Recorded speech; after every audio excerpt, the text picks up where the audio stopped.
You've got guys training 6 days a week like it's their second job. They're in the gym every day. They post the mirror selfie. No days off. Embrace the grind. They look exhausted but proud of it. Cool. Then there's that one guy. He trains 3 days a week. 5 exercises total. Takes real rest between sets. Leaves the gym looking almost bored. And somehow, every month, he's leaner. Every month, he's stronger. Every month, he looks like the program is working exactly as planned. So what's the difference? One guy is doing everything. The other guy is either lazy or he knows what to ignore. And that right there is the whole point. Doing less is not less disciplined. It's more disciplined. Because anyone can do more when they're emotional, when they're hyped, when they're trying to prove something. Discipline is doing only what works, nothing more. Even when your ego wants to add more just to feel like you suffered enough.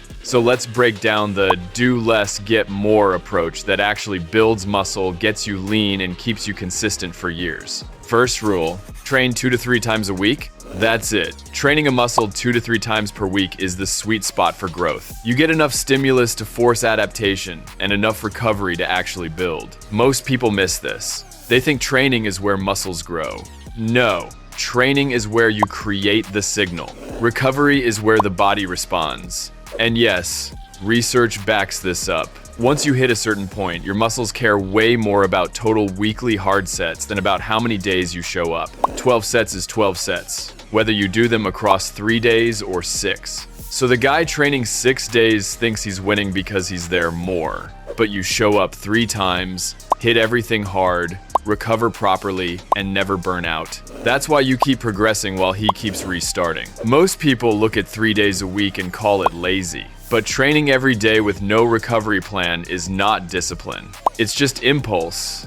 It's easy to lose motivation when training feels like another meeting you can't skip. 3 days a week feels manageable. And what feels manageable is what you actually do for years. Second rule, focus on compound movements. This is where most people waste their time. They build workouts like they're trying to hit every muscle fiber personally. 3 curls, 2 different triceps extensions, a whole shoulder circus. Meanwhile, compound movements hit multiple muscles at once. Pull-ups work your lats, biceps, forearms, and core. Dips hit your chest, triceps, and shoulders. Squats hit quads, glutes, hamstrings, and core. Rows hit your back, biceps, rear delts. One movement, multiple muscles. Efficient. And here's the part people hate hearing. A smart compound-focused program can build as much muscle as programs that add a bunch of isolation work, especially for most normal people who just want to look strong and be strong. So you don't need 15 exercises. You need 4 to 6 core movements. Pull-ups or rows. Push-ups or dips or a press. Squats or a hinge. Something for the back. Something for the legs. Done. And here's a big one. Variations are for progression, not variety. Pick 1 or 2 movements that match your level, get stronger at them, then move to a harder version. You don't rotate exercises every week because you're bored. That's not intelligence. That's distraction disguised as effort. Third rule, rest 3 to 5 minutes between sets. This is where you're going to look lazy. You'll see guys rushing set to set like they're being chased. They finish a set, barely breathe, jump back in 45 seconds later, call it intensity. They're sweating. They're dying. They look like they're working harder than you. Meanwhile, you do a hard set, then you walk around calm. You sip water. You let your heart rate come down. You take 3 to 5 minutes. And yes, it looks chill. But longer rest means more performance on the next set. More reps, more load, better form, more total high-quality work. And high-quality work is what forces the body to adapt.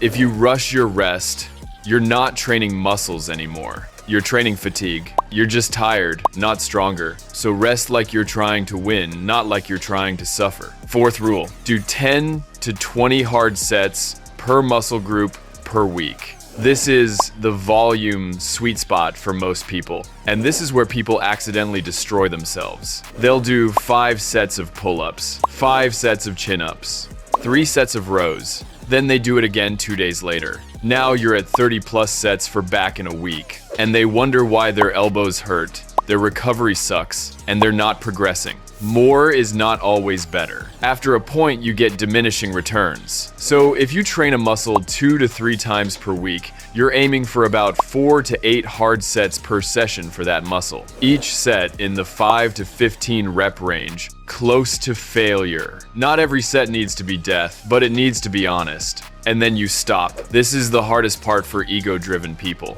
You stop while you still feel like you could do more. Because you know that could do more is exactly what lets you come back and progress again next week. 5th rule, walk daily. This is where you really look lazy. Because everyone is obsessed with suffering cardio. You've got people doing HIIT like it's a punishment ritual, sprint intervals, jump squats, burpees, gasping for air like they're drowning, and they feel proud because it hurt. But here's the truth. HIIT is not magically better for fat loss than moderate cardio when total calories are controlled. And HIIT comes with a cost. It spikes stress, wrecks recovery, and makes a lot of people ravenous afterward. It also burns people out mentally. They start dreading cardio before it even happens. Walking is the opposite. Walking is easy to repeat, and repeatable is what gets results. You walk at a pace where you can talk, but you can't hold a full effortless conversation. You do it daily, and daily movement can swing your weekly calorie burn by thousands. Without the mental tax, without trashing your legs, without messing with your strength workouts. It looks lazy,